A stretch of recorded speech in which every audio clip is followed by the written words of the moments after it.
ಶವಾಸನ. ಶವಾಸನ ಅಥವಾ ಶವದ ಭಂಗಿ. ಶವವೆಂದರೆ ಶವ ಮತ್ತು ಆಸನದ ಭಂಗಿ ಎಂದರ್ಥ. ದೇಹ ಮತ್ತು ಮನಸ್ಸನ್ನು ಆಳವಾಗಿ ವಿಶ್ರಾಂತಿ ಮಾಡಲು ಬಳಸುವ ಯೋಗದ ಒಂದು ಪ್ರಮುಖ ಭಾಗವಾಗಿದೆ.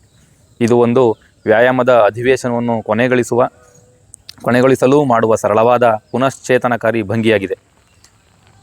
ಶವಾಸನವನ್ನು ಮಾಡುವ ವಿಧಾನ. ಶವಾಸನವನ್ನು ನಾವು ಮಲಗಿ ಮಾಡ್ತೇವೆ. ಈ ಆಸನವನ್ನು ಮಾಡಬೇಕಾದ್ರೆ ನಮ್ಮ ದೇಹದ ಇಡೀ ಭಾಗ ಸಂಪೂರ್ಣವಾಗಿ ಸಡಿಲಗೊಂಡಿರಬೇಕು. ಕಾಲುಗಳನ್ನು ನೋಡಿ ಈ ರೀತಿ ಹೊರ ಹಾಕಿರಬೇಕು, ಮತ್ತು ಹಸ್ತಗಳು ಮೇಲ್ಮುಖವಾಗಿರಬೇಕು.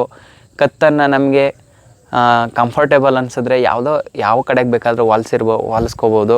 ಮತ್ತು ದೇಹದ ಯಾವುದೇ ಭಾಗಗಳು ಕೂಡ ನಮಗೆ ಬಿಗಿ ಅನ್ನಿಸ್ಬಾರ್ದು. ಯಾವ ಅಂಗಗಳು ನಮಗೆ ಬಿಗಿ ಅನ್ನಿಸ್ತಾವೋ ಅದನ್ನು ಸ್ವಲ್ಪ ನಾವು ರಿಲ್ಯಾಕ್ಸ್ ಮಾಡಲಿಕ್ಕೆ ಮಾಡ್ಕೊಳ್ಬೇಕು. ಮತ್ತು ನಾವು ಮುಖ್ಯವಾಗಿ ಉಸಿರಾಟದ ಮೇಲೆ ಗಮನ ಹರಿಸ್ಬೇಕು. ನಮ್ಮ ಕಣ್ಣುಗಳನ್ನು ಮುಚ್ಚಿ ಶಾಂತವಾಗಿ ನಾವು ನಮ್ಮ ರಕ್ತ ಪರಿಚಲನೆಯನ್ನು ಗಮನಿಸ್ತಾ ಹೋಗಬೇಕು. ಶವಾಸನವನ್ನು ಮಾಡುವಾಗ ಮಾಡಬಾರದಂತಹ ತಪ್ಪುಗಳು: ನಿಶ್ಚಂಚಲ ಮನಸ್ಸು, ಅಸಮರ್ಪಕ ಶರೀರದ ಸ್ಥಿತಿ, ಬೇಸರದಿಂದ ಅಥವಾ ಬೇಗ ಮುಗಿಸಲು ಪ್ರಯತ್ನಿಸಬಾರದು, ಅತಿಯಾದ ಆಹಾರ ಅಥವಾ ತುಂಬಿದ ಹೊಟ್ಟೆಯಲ್ಲಿ ಶವಾಸನವನ್ನು ಮಾಡಬಾರದು, ಶ್ವಾಸದ ನಿಯಂತ್ರಣವನ್ನು ಸಾಧಿಸಬೇಕು. ಸಮರ್ಪಕ ವಾತಾವರಣವಿಲ್ಲದ ಜಾಗದಲ್ಲಿ ಶವಾಸನವನ್ನು ಮಾಡಿದಾಗ ಮನಸ್ಸಿಗೆ ನಿಶ್ಚಂಚಲತೆಯು ಉಂಟಾಗುತ್ತದೆ. ಶವಾಸನದಿಂದಾಗುವ ಪ್ರಯೋಜನಗಳು: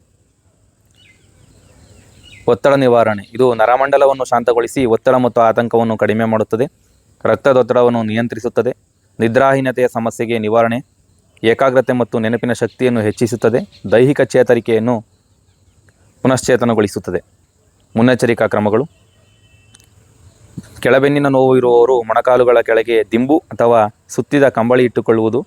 ಗರ್ಭಿಣಿಯರು ದೀರ್ಘಕಾಲದ ಬೆನ್ನಿನ ಮೇಲೆ ಮಲಗುವುದನ್ನು ತಪ್ಪಿಸಬೇಕು. ಪಕ್ಕಕ್ಕೆ ಹೊರಳಿ ಮಲಗಬಹುದು. ನಿದ್ರೆಯ ಸಮಸ್ಯೆ ಇರುವವರು ಈ ಭಂಗಿಯಲ್ಲಿ ಎಚ್ಚರವಾಗಿರಲು ಹೆಚ್ಚು ಗಮನ ಹರಿಸಬೇಕು.